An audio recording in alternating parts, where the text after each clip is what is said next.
సందేహమేమీ లేనే లేదు.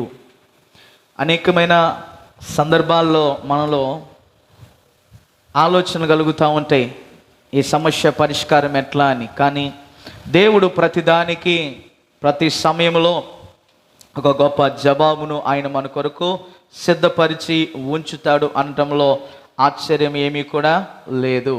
అందును బట్టి ఆయన నామము మహిమ పరచబడునుగాక. గట్టిగా చెప్దాం ఆమేన్. దేవునికి సమస్తమైన మహిమయు, ఆయనకే ఘనతయు ప్రభావముయు కలుగును గాక. ఆమేన్.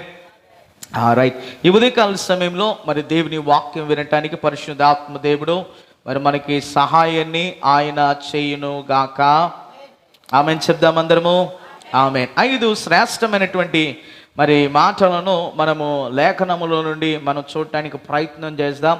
గడిచినటువంటి వారము మరి నాన్నగారు మరి వాక్య పరిచర్య చేశారు. మీరు అందరూ ఆశీర్వదించబడ్డారని నేను నమ్ముతూ ఉన్నాను. కొంత పరిస్థితి రీత్యా నేను వేరొక మరి మీటింగ్కి వెళ్ళాల్సినటువంటి పరిస్థితిని బట్టి నేను రాలేకపోయాను. మీరందరూ కూడా దేవుని వాక్యము ద్వారా బలపరచబడ్డారని నేను నమ్ముతూ ఉన్నాను. ఆమేన్. దేవుని వాక్యము మీ అందరి ద్వారా మీతో పరిశుద్ధాత్మ దేవుడు సూటిగా స్పష్టంగా ఆయన తన వాక్కును మరి మీతో పంచుకునటానికి పరిశుద్ధాత్మ దేవుడు మరి కృప చూపాడని నేను నమ్ముతూ ఉన్నాను. అందును బట్టి దేవునికి మహిమ ఘనత ప్రభావములు కలుగును గాక. మంచిది. మరి సమయము మరి ఆలస్యం చేయకుండా ఈ ఉదయకాలము నేరుగా వాక్యంలోనికి వెళ్దాం. గమనించండి, దైవజనుడైనటువంటి ఏలియాను గురించి కొన్ని ప్రాముఖ్యమైన పాఠాలను నేర్చుకుందాం. ఈ దైవజనుడిని గురించి 6 అధ్యాయాలు మనకి కనపడతాయి బైబిల్లో. ఈ 6 అధ్యాయాల్లో దేవుడు ఏలియాని అనేకమైనటువంటి అనుభవాలు గుండా దేవుడు నడిపిస్తూ వచ్చినాడు. ఈ అనుభవాలు మన ఆధ్యాత్మికమైన భక్తి జీవితంలో మనము కలిగి ఉండినప్పుడు ఈ అనుభవములో ఉన్న శ్రేష్టమైన మాధుర్యతత్వాన్ని మనము అనుభవించగలిగే వారముగా ఉంటాము. ఏలియా అన్న ఈ మాటకు అర్థాన్ని గమనిస్తున్నప్పుడు యెహోవాయే నా దేవుడు అని అర్థంగా ఉంటామన్నది. ఆమేన్. ఏలియాకు తోడుగా ఉన్న దేవుడు ఈ ఉదయకాలమున మనకి తోడైయుండును గాక. హల్లెలూయా. ఆయన ప్రయాణము గిలాదు నుండి ప్రయాణము చేయబడి హోరేబు నొద్ద ఆయన ప్రయాణాన్ని ముగిస్తాడు. ఈ 5 విధాలైనటువంటి యొక్క అనుభవాల్లో దేవుడు మనకి శ్రేష్టమైన అనుభవాలను ఈ ఉదయకాలమున నేర్పించును గాక. ఆమేన్. హల్లెలూయా. ఇక్కడ గమనించినట్లయితే ప్రియ దేవుని బిడ్డలారా, దేవుడు ఏలియాని ఏ సమయంలో పంపించాడో గమనించినట్లయితే అహబు రాజు తన భార్య అయిన యెజెబెలు మరి ఇశ్రాయేలు ప్రజల జీవితం మీద ఎంతో ప్రభావితం చేసింది. యెజెబెలును ఎలా పోల్చి చెప్పారు అంటే మరి మూర్ఖత్వమైనటువంటి విధానము, తిరుగుబాటు తనమునకు సాదృశ్యమైనటువంటి రీతిలో యెజెబెలు అనే ఈ మాటను ఉపయోగించినారు. మరి ఇశ్రాయేలును పరిపాలించినటువంటి రాజులందరూ కూడా కొందరు అన్య స్త్రీలను వివాహం చేసుకున్నారు. వారు ఏం చేస్తూ వచ్చారంటే వారు ఆరాధించే అన్య దేవతలను వారు తీసుకుని వచ్చి వారు ఆరాధించడం అలాగనే చేసినారు. అయితే ఈ యొక్క 7వ రాజుగా ఈ యొక్క అహాబును దేవుడు నిలవబెట్టినాడు. ఈయన ఏం చేశాడు అంటే అన్య స్త్రీ అయినటువంటి అహాబును, అన్య స్త్రీ అయినటువంటి యెజెబెలును వివాహం చేసుకున్నాడు. యెజెబెలును వివాహం చేసుకుంటే ఆమెతో పాటు ఎవరిని తీసుకొచ్చారంటే మరి అన్య ప్రవక్తలైనటువంటి వారి 850 మంది ప్రవక్తలను ఆమెతో వెంటబెట్టుకుని ఈ యొక్క రాజ్యంలోనికి తీసుకుని వచ్చారు. గమనించండి, మనము వివాహాల సందర్భాల్లో తోడు పెళ్లి కొడుకుని చూస్తాం, లేకపోతే తోడు పెళ్లి కూతురుని చూస్తాం. అయితే ఇక్కడ గమనించిన ఒక గమ్మత్తు అనేటువంటి విషయం ఏంటి అంటే ఈ యొక్క యెజెబెలు ఆమెతో పాటు ఎవరిని తీసుకుని వచ్చిందంటే రాజు సముఖంలోనికి అన్య ప్రవక్తలను, అనగా విగ్రహారాధన చేసే ప్రవక్తలైన 850 మంది బయలు ప్రవక్తలను ఆమెతో తీసుకుని వచ్చింది. ప్రస్తుతము ఎటు దుర్గతిని మనము ప్రపంచంలో మనం చూస్తుంటున్నామో అతి భయంకరమైన విపత్కరమైన పరిస్థితులలో ఇశ్రాయేలులను ఆమె అలాగనే చేసినట్లుగా దేవుని యొక్క వాక్యం మనకు చెప్తా ఉన్నది. ఇంకా గమనిస్తూ ఉన్నట్లయితే ఏలియాని దేవుడు ఆ యొక్క ప్రాంతానికి నడిపించాడు. మొదటి రాజుల గ్రంథము 17వ అధ్యాయములో మొదటిగా ప్రారంభిస్తే అక్కడ మనకి ఏలియా పరిచయం అవుతాడు. ఏలియా అంటే అర్థం ఏంటండి? యెహోవా నా దేవుడు. చెప్పాలి ఏంటండి? యెహోవా నా దేవుడు. చెప్పండి, యెహోవా నా దేవుడు, యెహోవా నా దేవుడు. మొదటి రాజుల గ్రంథము 17వ అధ్యాయములో ఒక మాట చూద్దాం. అంతటా గిలాదు కాపరస్తుల సంబంధి అయిన తిబిషు వాడి అయి ఉన్న ఆ ఏలియా అహాబు నొద్దకు వచ్చి, ఎవరిని సన్నిధిని నేను నిలబడి ఉన్నానో ఇశ్రాయేలు దేవుడైన ఆ యెహోవా జీవము తోడు నా మాటల ప్రకారము గాక ఈ సంవత్సరంలో మంచైనను వర్షమైన పడదని ప్రకటించెను. Praise the Lord. ఈ యొక్క అహాబు దగ్గరికి వెళ్ళి, రాజు దగ్గరికి వెళ్ళి ఏలియా ఒక చక్కని మాట చెప్తున్నాడు. ఒక మాట చెప్తున్నాడు, అయ్యా నీ అవిధేయతను బట్టి ఈ సంవత్సరము ఈ ప్రాంతంలో కరువును నువ్వు చూస్తావు. వర్షం కానీ ఇంకా మంచు కానీ ప్రాంతంలో కురవదు అని చెప్తూ వచ్చాడు. మొదటిదిగా గమనిస్తే 5 అనుభవాలు లేదా 5 ప్రయాణాలు, ఏలియా చేసిన 5 ప్రయాణాలు, దేవుడు ఆయనని ఎట్లా నడిపించాడో ఈ 5 ప్రయాణాలు 5 అనుభవాలు ఈ ఉదయకాల సమయంలో నేర్చుకుందాం. ఏలియా ఏ ప్రాంతానికి చెందినవాడు అని మనం ఆలోచన చేస్తే గిలాదీయుడు అని చదువుతాం. అవును కదండి? చదివితే మొదటిగా 17వ వచనంలో అంతటా గిలాదు కాపరస్తుడు. ఏ కాపరస్తుడండి? ఒకవేళ నిన్ను అడిగితే అమ్మా మీది ఏ ఊరు అంటే ఏం చెప్తావు? నువ్వే ఊరిలో కాపురం ఉంటున్నావు అంటే ఏం చెప్తావు? చెప్పండి. మార్చాలని చెప్తా. అంటే మన స్వభూమి ఏదైతే ఉన్నదో దాని గురించి మనం చెప్తాం. ఇప్పుడు ఏలియాను గురించి మనము చెప్పాలి అంటే ఆయన ఏ ఊరి వాడు, ఏ ఊరికి చెందినవాడు? చెప్పాలి. ఏ ఊరికి చెందినవాడు? గిలాదుకు చెందినటువంటి వాడు. గిలాదు అన్నటువంటి మాటకు అర్థాన్ని గమనిస్తున్నప్పుడు కఠినమైన అనే అర్థాన్ని ఇచ్చేదిగా, లేదా కర్కటమైన అని ఒక అర్థము, లేదా జీవము అనేటువంటి యొక్క అర్థాలను ఇస్తూ ఉంటుంది. గమనించండి, ఆ గిలాదులో ఉన్నటువంటి వారందరూ కూడా దేవుని నామం అంటే, జీవము కలిగిన దేవుని నామం అంటే ఎంతో ఇష్టమైన కఠినమైనటువంటి యొక్క హృదయం. అంటే దేవుడు తప్ప ఏదైనా వారిని చేయమంటే వారు చేయడానికి ఇష్టపడు. దేవుని పేరే వారికి కఠినమైన విధానంలో వారి హృదయంలో అలాగన వాడు దాచుకుని పెట్టుకున్న వారిగా ఉంటా ఉన్నారు. Praise the Lord. హల్లెలూయా. దేవుడు ఒక వ్యక్తిని వాడుకోవాలంటే ముందుగా ఆ వ్యక్తి గిలాదులో తరిపీదు నొందాలి. గిలాదు అంటే ఆ అనుభవము, జీవముతో కూడిన దేవుని యొక్క అనుభవము అది. Praise the Lord. హల్లెలూయా. గిలాదులో దేవుని యొక్క అనుభవం ఉంటుంది. సంఘమే గిలాదు అంటే సంఘమే. దేవునితో వారి హృదయము పెనవేయబడాలి. ఆమేన్. ఏం చేయబడాలి? నీ నా హృదయం దేవునితో అంటు కట్టబడాలి. నీ నా హృదయం దేవునితో ఏం చేయబడాలి? సహవాసము చేయబడాలి. ఆమేన్. ఒక వ్యక్తిని గురించి బాగా తెలుసుకోవాలి అంటే ఏం చేస్తామండి? ఏం చేస్తాం? నీ ఇంటి ప్రక్కన కొత్తగా ఎవరైనా వచ్చారనుకోండి, వారిని గురించి నువ్వు తెలుసుకోవాలంటే ఏం చేస్తావు? మొదట వారిని పరిచయం చేసుకుంటా, వారికి ఏదైనా ఇస్తావు. అంతేనా? ఇచ్చి పుచ్చుకునే దగ్గర పరిచయం ప్రారంభించబడి ఆ ఇచ్చి పుచ్చుకునే తర్వాత నెక్స్ట్ ఇంకేమవుతుంది? అది మంచి సహవాసం అనేది ఏర్పడిద్ది. అలాగే మన హృదయాన్ని దేవునికి మనము అప్పగించాలి. దేవుడు మనల్ని కట్టడము ప్రారంభం చేస్తాడు. ఆమేన్. హల్లెలూయా. మొదటి అనుభవాన్ని గమనిస్తున్నప్పుడు ఈ గిలాదు యోర్దానుకు తూర్పుగా ఉన్నటువంటి ప్రదేశం ఇది. ఎక్కడున్నదంటే అండి, యోర్దానుకు తూర్పుగా ఉన్నటువంటి ప్రదేశము. Praise the Lord. హల్లెలూయా. ఇంకా గమనించమని కోరుతూ ఉన్నాను. ఈ గిలాదులో యాకోబు ఒక దినాన ఏం చేశాడు అంటే దేవునికి ఆయన బలిపీఠాన్ని కట్టాడు. వినాలి. దేవునికి ఏం చేశాడు? యాకోబు బలిపీఠాన్ని కట్టాడు. ఆదికాండము 31వ అధ్యాయం 21వ వచనంలో చూస్తూ ఉన్నప్పుడు రాళ్ళ కుప్పను పేర్చినాడు. వినాలి. రాళ్ళ కుప్పను పేర్చాడు. ఆ స్థలం గిలాదుగా చెప్పబడుతూ ఉన్నది. అంటే దేవుని మహిమను నిలయముగా ఉన్నటువంటిది ఈ స్థలమే గిలాదు. సంఘము దేవుని మహిమతో నింపబడాలి. మొదటి అనుభవము. సంఘంలో ఉన్న నీవు నీ హృదయంలో దేవుని యొక్క సహవాస సంబంధమైన అనుభవం చేత నీవు నింపబడాలి. ఆమేన్. హల్లెలూయా, హల్లెలూయా. ఇంకా గమనిస్తూ ఉన్నప్పుడు సంఖ్యాకాండము 32వ అధ్యాయము 1వ వచనంలోనికి వెళ్దాం. సంఖ్యాకాండము 32వ అధ్యాయము,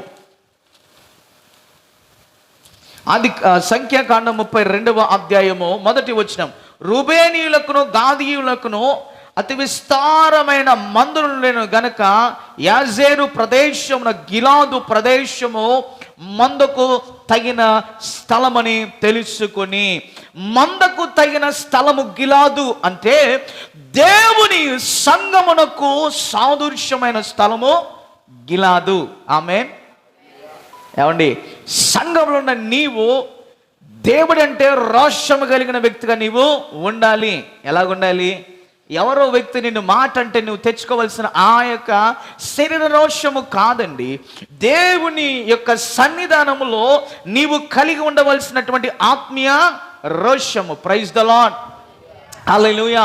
ఏలియాను గురించి ఒక చక్కని మాట రాయబడుతుంది. ఏలియా మన వంటి స్వభావము కలిగిన వాడే అని ఒక చక్కని మాట మనం అక్కడ చూస్తాం. ఆయన ప్రార్థిస్తున్నప్పుడు దేవుడు ఆయన ప్రార్థనలకు జవాబును ఇస్తూ ఉన్నాడు. ఈ ఉదయకాలమున నీవు ప్రార్థించగా దేవుడు నీ యొక్క ప్రార్థనకు ఆయన జవాబును దయచేయునుగాక. ఆమేన్ చెప్పండి.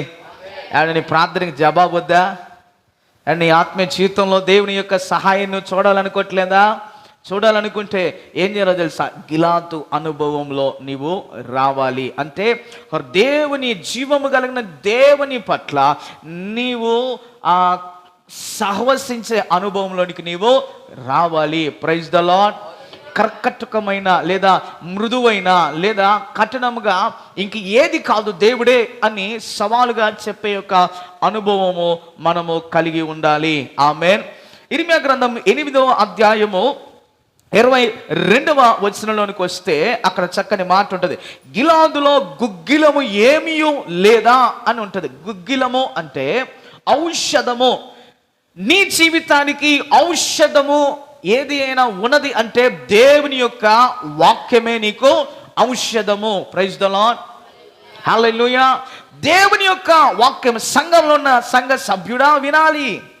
నీ ఆధ్యాత్మికమైన జీవితానికి ఔషధము కట్టబడాలన్నా, నీ జీవితము బాగు చేయబడాలన్నా, నీ జీవితము సక్రమముగా నడిపించబడాలన్నా దానికి ఉన్న ఔషధం ఏంటో తెలుసా?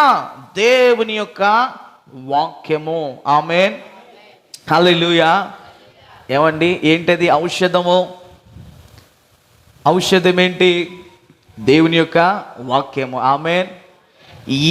నీ ప్రవర్తన ఎట్లాంటిదో, నీవు ఎటువంటి పరిస్థితిలో ఉన్నావో నీ వాక్యం చదివితే నీకు అర్థమైంది. నీవు ఎలా నడుస్తున్నావో, మంచిగా ఉన్నావా, చెడ్డతనంలో ఉంటున్నావా, ఎలాగనుంటున్నావు అనే యొక్క విషయం నువ్వు తెలుసుకోవాలంటే జీవపు వాక్యం చదువుతున్నప్పుడు దేవుడు నీకు ఏం చేస్తాడు? గ్రహింపును కలుగజేస్తాడు. ఇంకా చదువుకున్నట్లయితే అక్కడ ఏ వైద్యుడును లేనా, నా జనులకు స్వస్థత ఎందుకు కలుగుపోవచ్చున్నది? ఎందుకు కలగట్లేదు అంటే వారు దేవుని సన్నిధిలో వారు ఉండట్లేదు గనుక, దేవునితో వారికి సహవాసము లేదు గనుక, అందుకని వారి జీవితాల్లో ఔషధమైన దేవుని వాక్యం లేదు గనక వారి బుద్ధికి వారి యొక్క మనసుకు స్వస్థత అనేది లేకుండా పోతున్నది. ఆమేన్. హల్లెలూయా. ప్రియ దేవుని బిడ్డలారా, ఈ యొక్క ఏలియా ఏ గ్రామం నుండి వచ్చాడు, ఏ ప్రాంతం నుండి వచ్చాడంటే గిలాదు నుండి వచ్చాడు. గిలాదులో ఉన్న వారందరి యొక్క స్వభావం, వారి యొక్క లక్షణం ఎలాగున్నది అంటే దేవుడి మాట వారు ఎన్నడూ కూడా మీరేవారు కాదు. ఎంత సవాలు వారికి వచ్చినా దేవుడు తప్ప మరి ఎవరి మాట కూడా వారు వినేవారు కాదు. సంగమా, ఈ రోజున నీవు దేవుని మాట తప్ప, దేవుని ఆలోచన తప్ప ఏ ఆలోచనకు నీవు చెవి యొగ్గకుండా, నీ యొక్క మనసును అప్పగించకుండా నా ప్రభు నీకు సహాయాన్ని చేయునుగాక. ఆమేన్. హల్లెలూయా.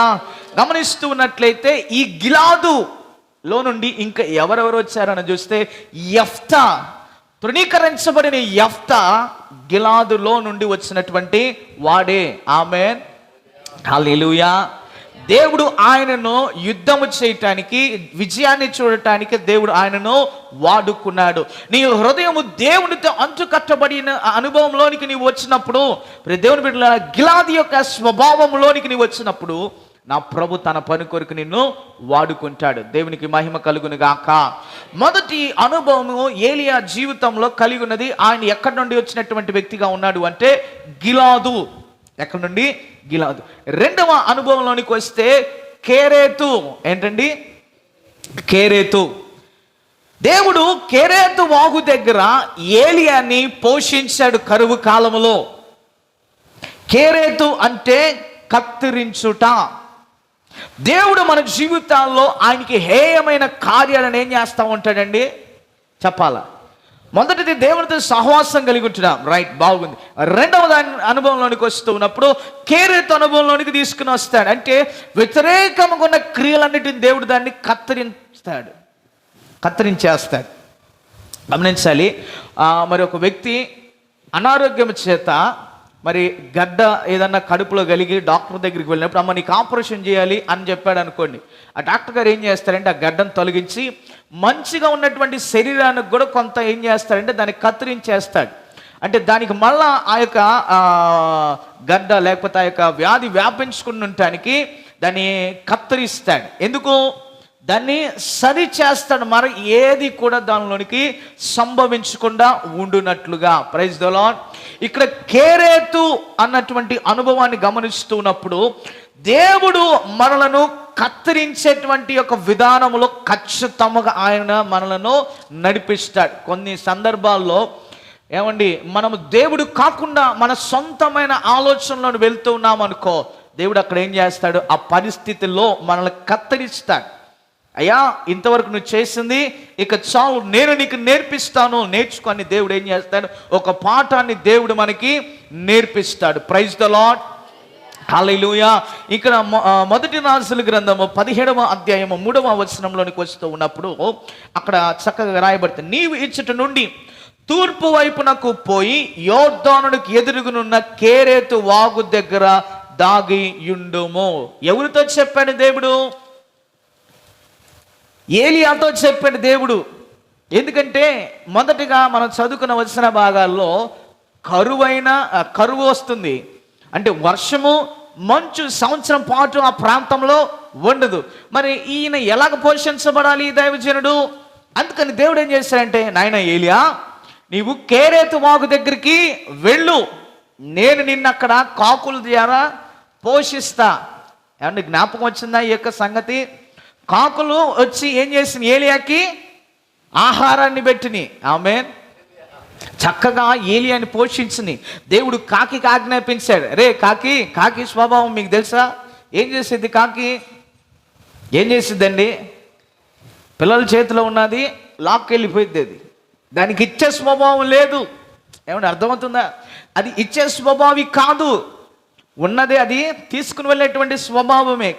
దేవుడు ఏం చేశాడు? నాన్న కాకి, నా యొక్క సేవకుడు పలానా కేరేతు వాగు దగ్గర ఉన్నాడు, నువ్వు అక్కడికి వెళ్ళు, అక్కడికి వెళ్ళి నేను నీకు ఏది ఆజ్ఞాపిస్తున్నానో అది నువ్వు దాన్ని నా యొక్క సేవకుడికి నీవు ఇవ్వు.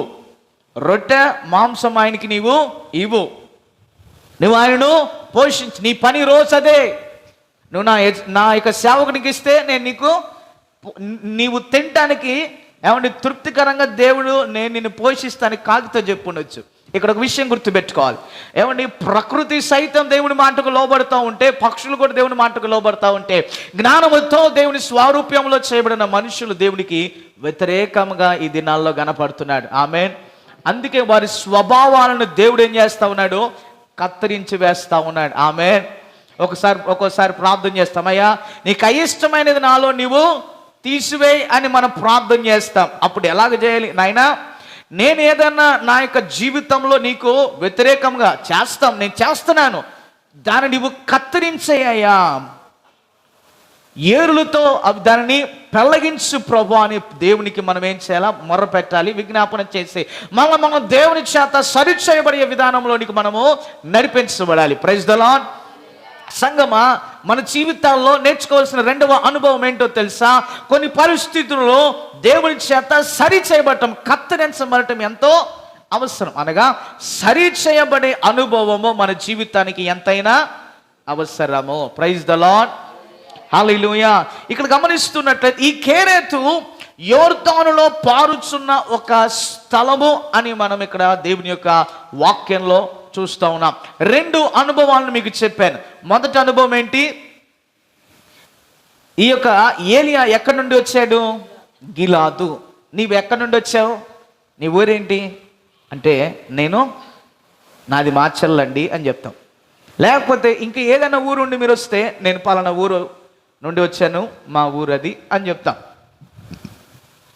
అయితే ఆ ఊరు ఏమి తెలియచేస్తున్నది అంటే, వారు దేవుడంటే ఎంతో భక్తి కలిగిన వారు, దేవుడంటే వారి హృదయాల్లో ఒక ప్రత్యేక స్థానాన్ని వారు ఇచ్చిన వ్యక్తులుగా ఉన్నారు అని మనం దేవుని యొక్క వాక్యంలో చూస్తాం.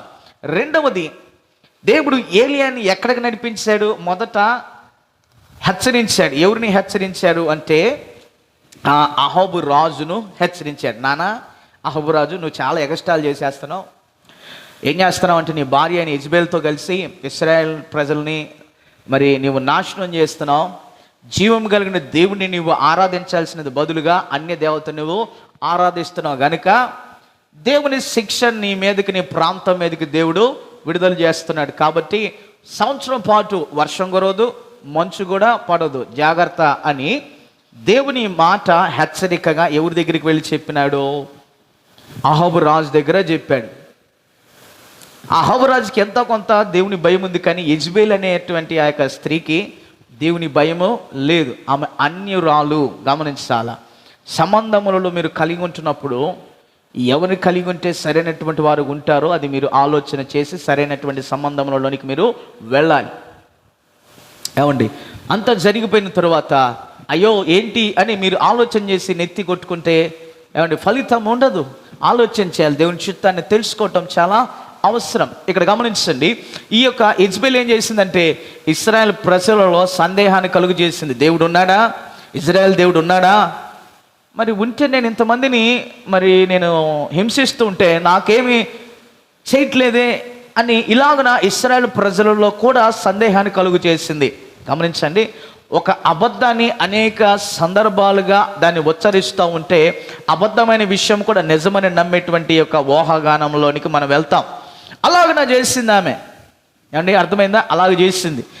అయితే దేవుడు ఆమెను హెచ్చరించాడు. హెచ్చరించి ఈ కరువు కాలంలో దేవుడు ఏలియాని ఎలా పోషించాలో అలాగ పోషించడానికి ఇంకొక స్థలంలోకి నడిపించాడు, ఒక అనుభవంలోనికి నడిపించాడు. అదేంటి అనగా, కెరేతు అనేటువంటి ఒక స్థలంలోనికి దేవుడు ఏలియాను నడిపించాడు.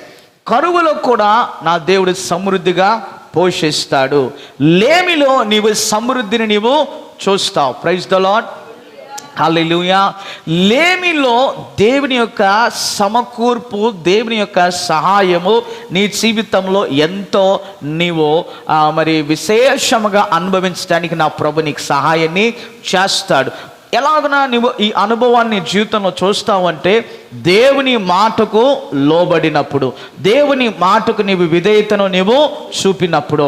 ఏమండి, దేవుని మాటకు విధేయత చూపకుండా నీ ఇష్టం వచ్చినట్లుగా చేయడానికి నువ్వు ప్రయత్నం చేస్తే దేవుని జీవితంలో కార్యాన్ని చేస్తాడా?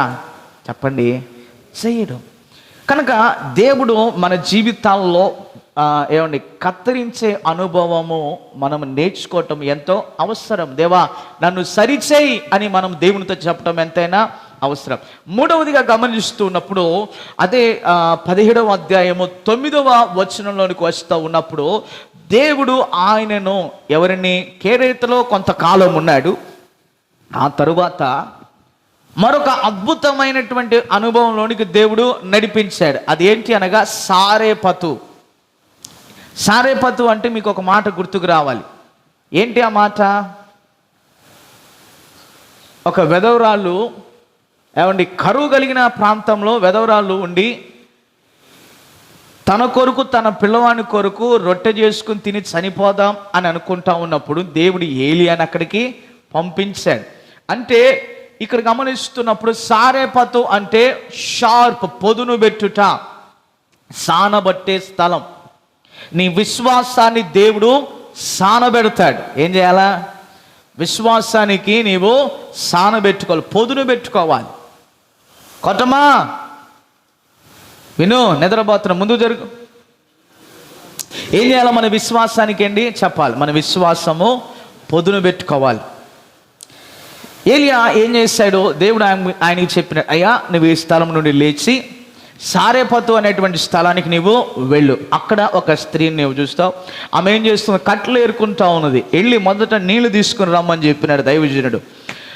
నీళ్ళు తీసుకుని రావటానికి ఆమె సిద్ధపడుతున్నప్పుడు వెంటనే, అమ్మా నా కొరకు ఒక అప్పాన్ని నువ్వు చేసుకుని, ఒక రొట్టెను నువ్వు చేసుకుని రా అని చెప్తే ఆమె ఏమంది? అయ్యా ఇదిగో నా దగ్గర కొంచెం పిండి ఉంది, ఆ గిన్నెలో కొంచెం నూనె ఉంది, అది మాత్రమే మా దగ్గర ఉంది, అయినా పర్వాలేదు, నీవు మాకు ఆజ్ఞాపించిన దాన్ని బట్టి మేము నేను అలా చేస్తా అని చెప్పి విశ్వాసముతో ఆమె ఇంటికి వెళ్ళింది. తీసుకుని వెళ్ళిన ఆ కట్టెలతో ఆమె ఏం చేసింది? ఆ పొయ్యిని వెలిగించి చక్కగా ఆ రొట్టెను సిద్ధపరిచి దైవజనునికి ఇచ్చింది. ఇక్కడ గమనించమని కోరుతూ ఉన్నాను, నీ దగ్గర ఏది కొద్దిగా కొరతగా ఉన్నదో దానిని విశ్వాసముతో దేవుని దగ్గరికి అప్పగించడానికి ఇష్టపడినప్పుడు ఆ కొరతలో నీవు సమృద్ధైన అనుభవాన్ని దేవుని విశ్వాసానికి దయచేస్తాడు. ఆమేన్, హల్లెలూయా. ఈమె విశ్వాసానికి దేవుడు పదును పెట్టాడు. అక్కడ ఏలియా విశ్వాసానికి కూడా దేవుడు పదును పెట్టినాడు. సంగమా మనం నేర్చుకోవాల్సిన అనుభవం ఏంటి అనగా, దేవుడు మన విశ్వాసానికి పదును పెట్టాలని అనుకుంటాడు. కొన్ని కార్యాలను జరిగించిన తరువాత ఆ యొక్క పదును పెట్టే యొక్క అనుభవంలోనికి మనము నడిపించబడటానికి దేవుడు మనకి సహాయాన్ని చేయునుగాక. Praise the lord. ఇంకా గమనిస్తున్నప్పుడు శుభ్రపరిచే స్థలము ఈ యొక్క సారేపతు. ఏమీ లేదని తలంపు నీలో ఉంటే సమస్తము సమకూర్చగలుగుతానంటాడు నా తండ్రి. ఆమేన్, హల్లెలూయా. ఏమీ లేని స్థితిలో అన్నిటినీ సమకూర్చగలిగినటువంటి వాడు నా యొక్క దేవుడు.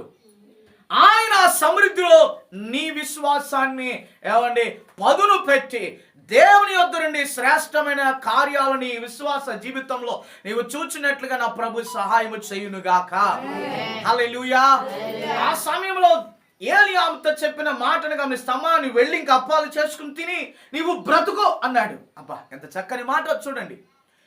సావుకునకు ఆమె విసుకక లేదా గొనగకుండా ఇచ్చింది. చాలా మంది మనం ఏం చేస్తామంటే, ఇదే ఉందయ్యా నేను ఇస్తే నాకు ఎట్లా అని అనుకుంటాం.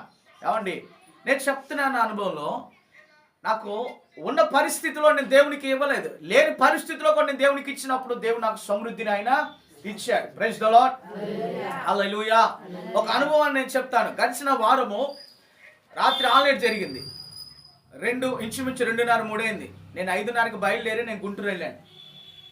3 ఆరాధనలో మాట్లాడాను, ట్రాన్స్లేషన్ చేశాను. 3 ఆరాధనలో ఉదయం 9 గంటలకి, నేను 5 గంటలకి 5:30కి ఎక్కాను, 9 గంటలకి దిగాను. 9:30కి వాళ్ళకి ఆరాధన ప్రారంభమైంది. టిఫిన్ లేదు, టీ లేదు, ఏం లేదు.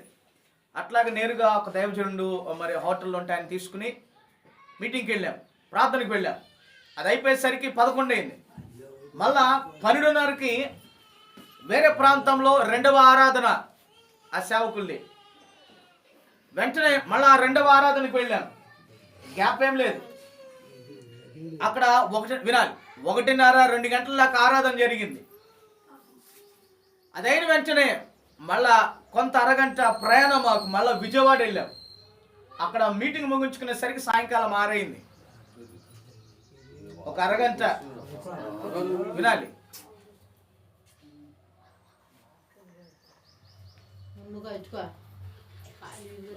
జాగ్రత్త వినండి. ఒక అరగంట సమయము భోజనానికి మాకు సమయం ఉంది. ఏదో ఉన్నది తినేసి వెంటనే వెళ్ళిపోయాం. దేవుడు అక్కడ వాడుకున్నాడు. నేను ఎందుకు మాట చెప్తున్నాను తెలుసా? నేను ఇక్కడ నిలబడి ఉన్నప్పుడు దేవుని ప్రభావము, శక్తి అది అద్భుతమైనటువంటిది అని చెప్పాలని తలస్తూ ఉన్నాను.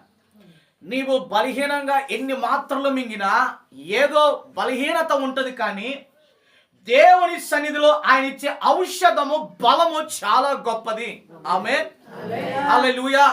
జీవపు వాక్యమును ప్రకటిస్తూ మాట్లాడుతూ ఉన్నప్పుడు నీలో నూతనమైనటువంటి విశ్వాసములో నుండి దేవుడు తన శక్తిని నీలో నుండి ఆయన విడుదల చేస్తాడు. ఆమేన్. ఈ అనుభవాన్ని నేను నా జీవితంలో నేను పొందుకున్నా. ఏమండి, గడిచిన వారము ఉదయం 9 గంటల నుండి 6 గంటల వరకు కంటిన్యూగా మాట్లాడుతూనే ఉన్నాం. ఒక 10 నిమిషాలు లేదా 15 నిమిషాలు విరామం దొరికింది అంతే.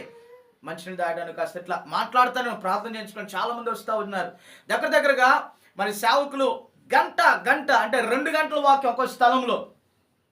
ఏమి తినలేదు, నీరసంగా అనిపించింది, కానీ ఒకటే ప్రార్థన చేస్తాను, ప్రభా నాకు బలము శక్తి అనుగ్రహించని. నేను ఆ స్థలంలో దేవుని యొక్క మరి ఆ యొక్క పరిశుద్ధ స్థలంలో నిలవబడినప్పుడు నాకున్న నీరసం ఎట్టిపోయిందో తెలీదు, అలసట ఎట్టిపోయిందో కూడా తెలీదు. దేవుడు నా విశ్వాసాన్ని ఏం చేశాడు, ఆయన అక్కడ పొదును చేశాడు. ప్రైజ్ ద లార్డ్, హల్లెలూయా. దేవుడు నా విశ్వాసాన్ని ఏం చేశాడు, పొదును చేశాడు. ఆమేన్.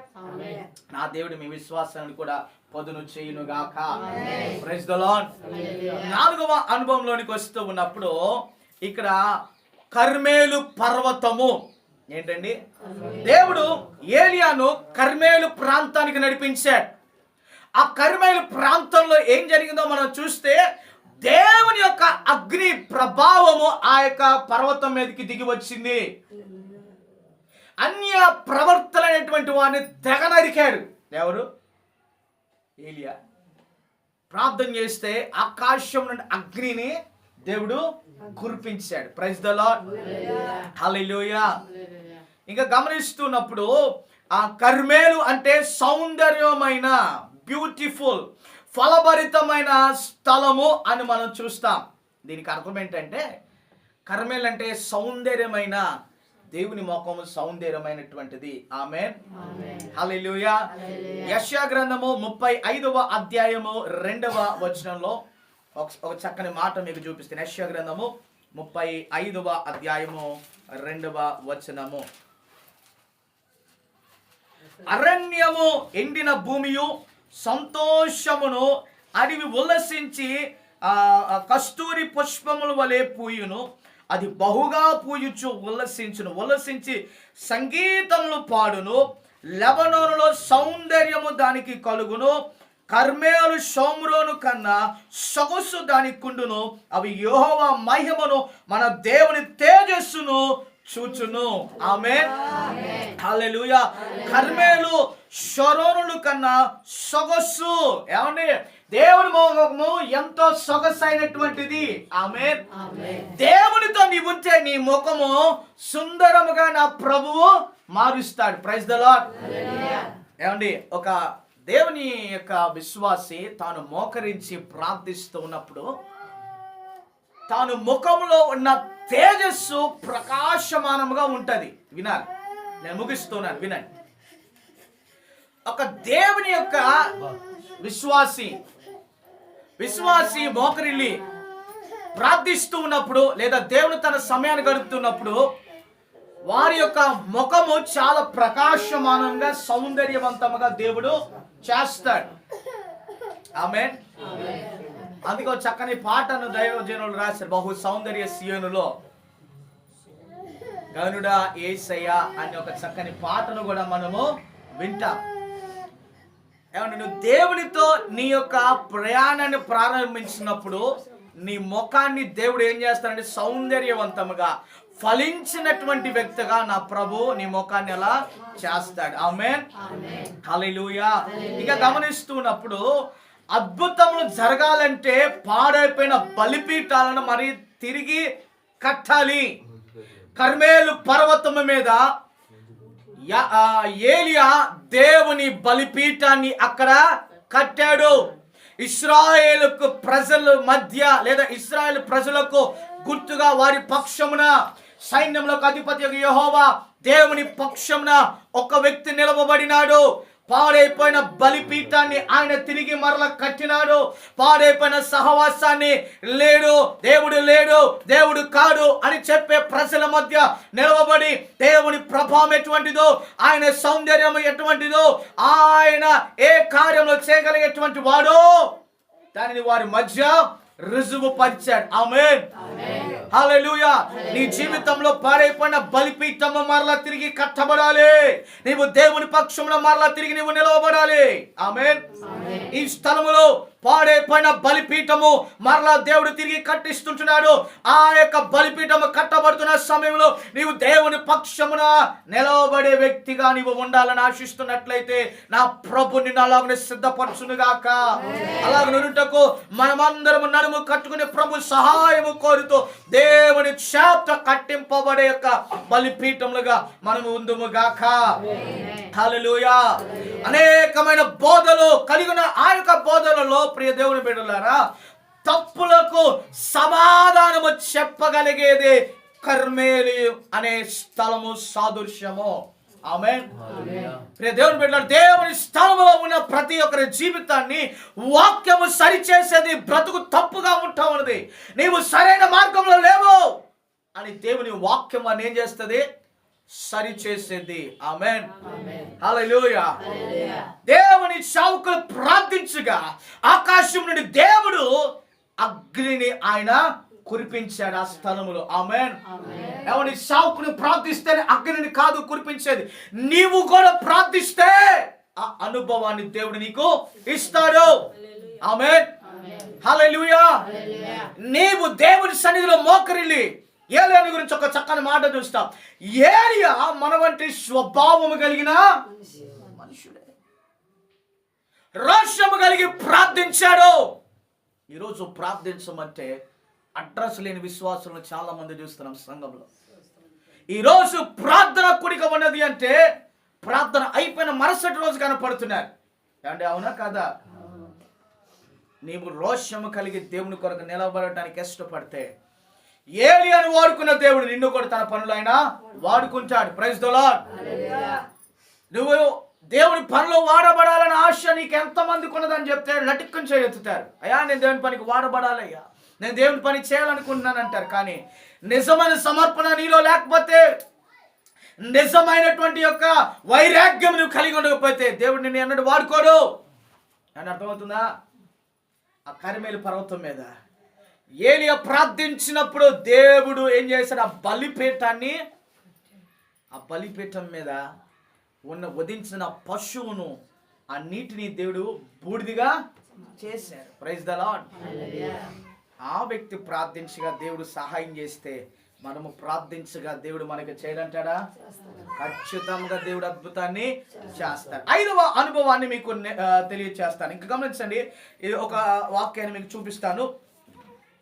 పరమగీతములు 7వ అధ్యాయము 5వ వచనం.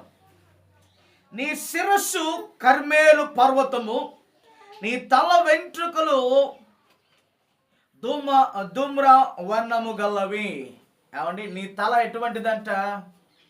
దేవుని మహిమను చూచేటువంటిదిగా నీ తలను దేవుడు చేశాడు. నీ శిరస్సు కర్మేలు పర్వతము. అబ్బా, అంటే బలిపీఠముతో ఉంచబడినటువంటి కట్టబడినదిగా నీవు ఉండాలి. నీ శిరస్సు దేవుని చేత నీవు కట్టబడాలి. ఆమేన్. 5వ అనుభవము గమనిస్తూ ఉన్నప్పుడు హోరేబు, దేవుడు ఆయనను హోరేబునకు నడిపించాడు. మొదటి రాజుల గ్రంథం 19వ అధ్యాయము 7-8 వచనాల్లో చూస్తూ ఉన్నప్పుడు అగ్ని రథములతో కూడిన అనుభవాన్ని ఏలియాకు దేవుడు అక్కడ ఇచ్చినాడు.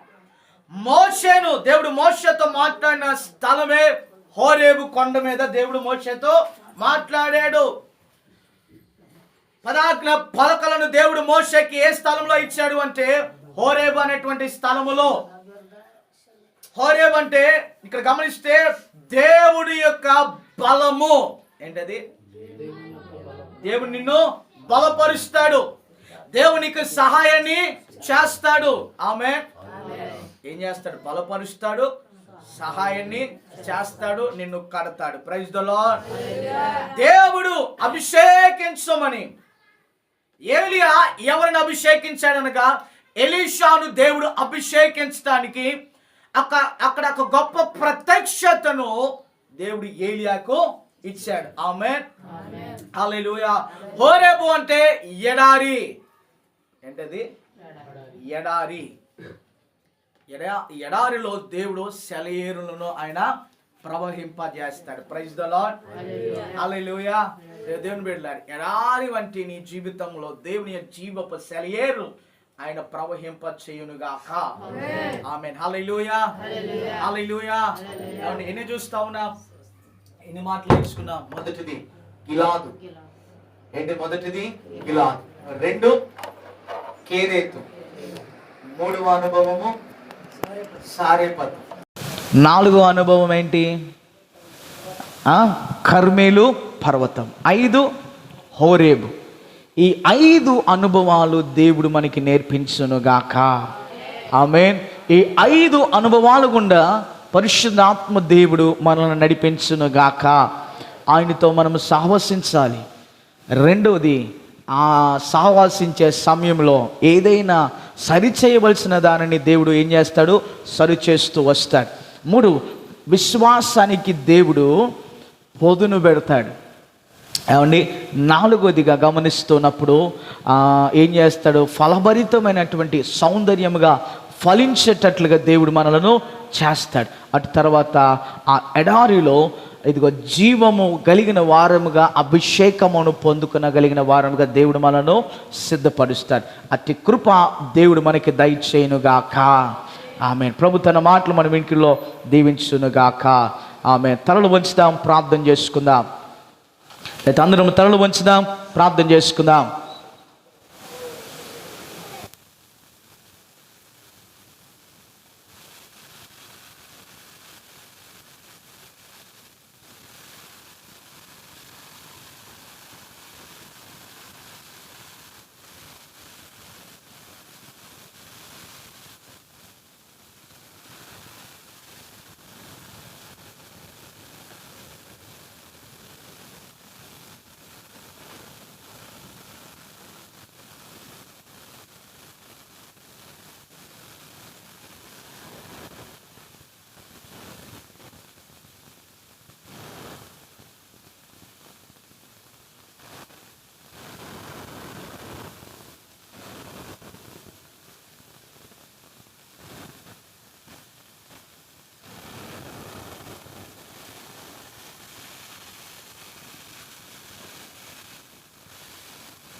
ప్రార్థన చేస్తాం అందరం కూడా.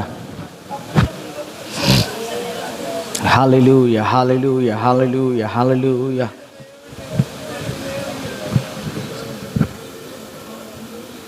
Praise the Lord. హల్లెలూయా, హల్లెలూయా, హల్లెలూయా, హల్లెలూయా.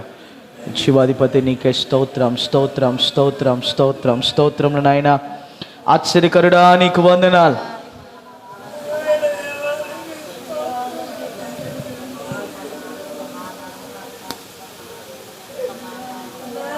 పరిశుద్ధుడా మీకే స్తోత్రం, స్తోత్రం, స్తోత్రం నాయనా.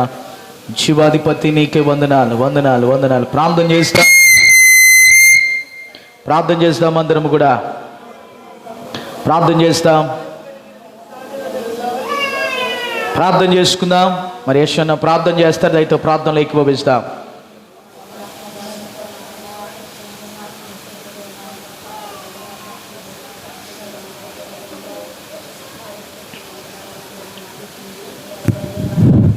స్తోత్రము తండ్రి, పరిశుద్ధుడైన మా దేవ, జీవాధిపతి నాయన, సర్వలోకమంతుడా, సర్వాధికారి నాయన, నీ కృపము నాయన, నీ కృప మాకు దయచేయి తండ్రి.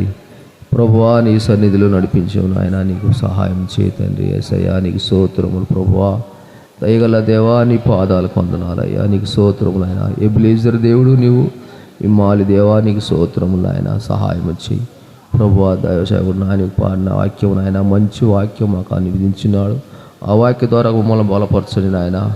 వచ్చిన బిడ్డలు కూడా బలపరచండి నా తండ్రి. కృప ఉంచు నాయన, సహాయం చేయి, దీవించయ్యా.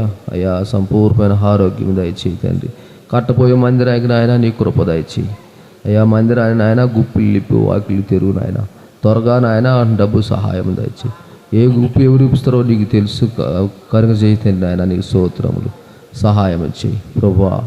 కృపపై అర్థపరచమని సహాయం దయచేయమని, కూడి వచ్చిన బిడ్డలందరినీ దీవించి ఆశీర్వదించమని ఈ కొద్ది సాహిత్యం నీకు అన్నాలు చేసుకుంటూ నామాన్ని కనపరుస్తూ యేసయ్య నామములో అడుగుతున్నాను పరమ తండ్రి. ఆమేన్ ఆమేన్ ఆమేన్ ఆమేన్ ఆమేన్.